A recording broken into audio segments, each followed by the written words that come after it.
Hey, what's up guys? I hope you're doing well. I wanted to shoot a quick video in response to some of the comments I was getting on my video that I posted about Brittney Griner. I was basically saying that this situation is really unfair and there's no reason why she should still be in custody at this point. There were a lot of people who were just disrespectful. You get a lot of trolls and just miserable people.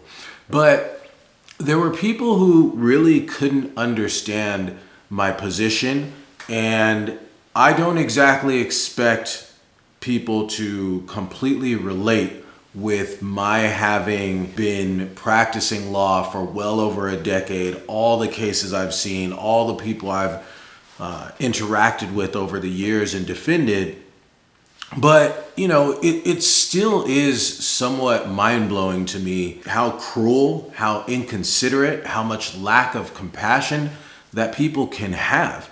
You know, at the end of the day, we were talking about less than a gram of hash oil. And so for people, you know, and I assume that the majority of the people who are commenting are Americans, for Americans to sit up and just be okay with one of your fellow citizens receiving a 9-year prison sentence for something like this just is mind-blowing to me.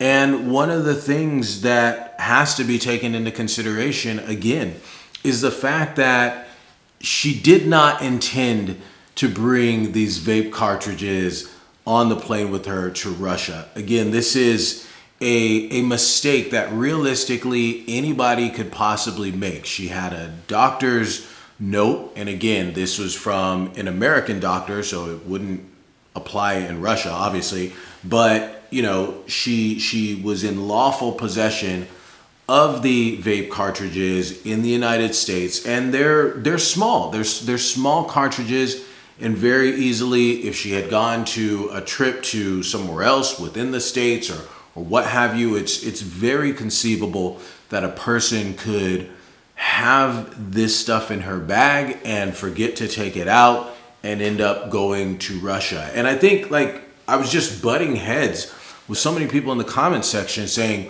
you know, she intentionally brought drugs to Russia, you know, she should have known the laws, or ignorance of the law is not an excuse. And what it appears that she said in her hearings was that, hey, I am aware of Russian law. I am aware that this is illegal. However, I made a mistake. I didn't intend to bring these in my bag, but acknowledging that, hey, they're in my bag. And just the reactions to that, as if it was completely inconceivable that somebody could make such a mistake, was pretty disheartening.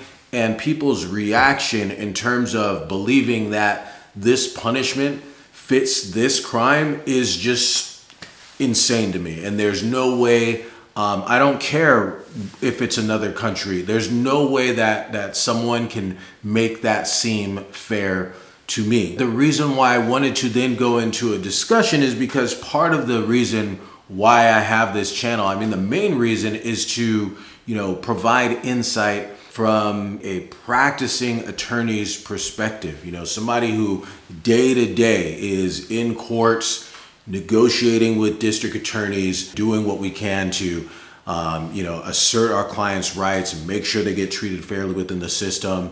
You know, all these different type of things, and for you to get that level of insight that you couldn't really get anywhere else. It's almost like watching ESPN and you see a former quarterback breaking down the plays, and you just get those little nuggets of information that you just really can't get anywhere else. And I understand, you know, criminal law is very fascinating, but there's a lot that people just don't truly understand. And this is something that, you know, I just want people to know, just in case, you know, you or one of your loved ones ends up in a jam. I don't want you to make the assumption that just because you may have done what you're alleged to have done or what you're being charged with, just because that's the case, that doesn't mean that there's not a defense out there. That doesn't mean that there's nothing that can be done in order to make sure that you get, you know, a fair result. A lot of times we handle domestic violence cases. Sometimes the person did not actually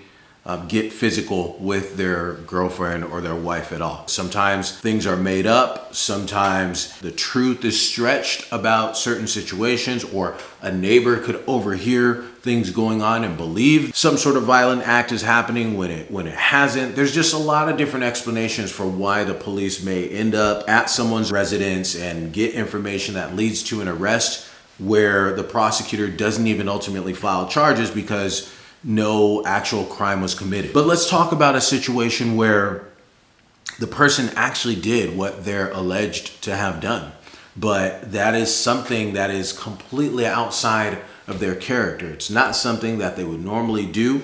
They had a lapse in judgment. They acted out of character. They're remorseful.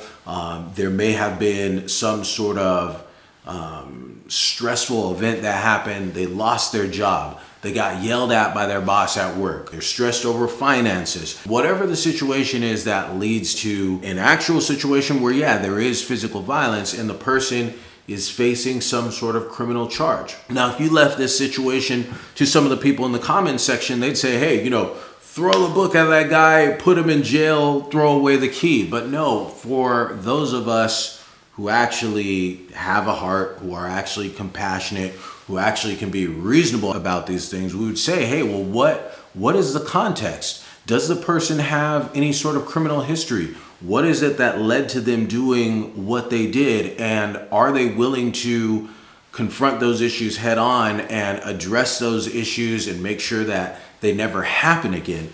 And if you are able to do those things, then perhaps that person deserves a second shot. Perhaps that person doesn't deserve to be in a position where they lose their freedom, they lose their job. And if they lose their job, now they're no longer able to provide for their families, provide for their kids, keep their kids in the sports program that they're in, or pay for private school, or whatever the situation may be.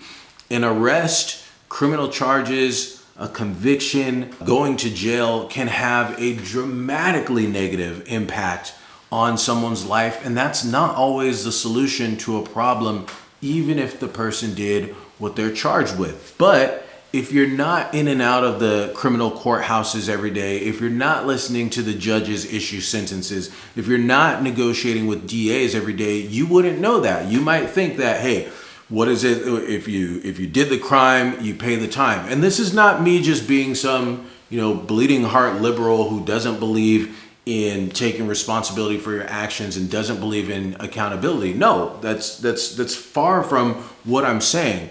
But what I am saying is that we do have to take time to appreciate the surrounding circumstances, to understand what a person was thinking at the time of the incident, and be able to assess and evaluate the conduct from there. So I wanted to make this video because it was not at all, it's not a black and white situation. It's not just, okay, this is a violation, now you have to go to prison for 9 years. And I think it's worth speaking on for you to understand the perspective of a defense attorney, why I said what it is that I said, and why my position is what it is. So, hopefully you got something out of this. If you did, show me some love.